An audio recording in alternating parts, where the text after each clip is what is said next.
ఇప్పుడు ఫ్రూట్స్ తీసుకుంటే జలుబు చేసేవాళ్ళు కొంతమంది ఉంటారు. సో, మీరేమన్నా తీసుకుంటే తీసుకున్న వెంటనే కొద్దిగా హాట్ వాటర్ తాగడమో ఏదన్నా చేయండి. అదర్‌వైజ్ ఏంటంటే, ఆ పులుపు వల్ల గూడా ఒక్కొక్కసారి కొంతమందికి జలుబు వచ్చేదానికి అవకాశం ఉంటది. ఇన్ జనరల్ వైటమిన్ సి వల్ల రెసిస్టెన్స్, ఇమ్యూనిటీ పెరుగుద్ది. బట్ అది గొంతులో అట్లా ఉండిపోయి ఆ పులుపు వల్ల ఇ ఇన్ఫెక్షన్స్ వచ్చే అవకాశం ఉంది. సో, 2 విధాలుగా ఉంటదది. సో, అందుకని వీలున్నంత బయట వచ్చేటప్పుడు కొద్దిగా మాస్క్ అనేది ఈ టైం అప్పుడు ఏసుకోవడం భలే ఇంపార్టెంట్. చాలా బాగా హెల్ప్ చేస్తది.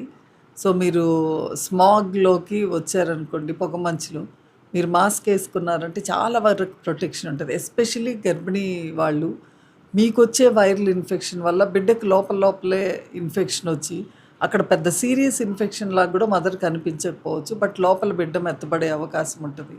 సో, అందుకని మాస్క్ అది ధరించి ప్రొటెక్టివ్‌గా ఉండండి.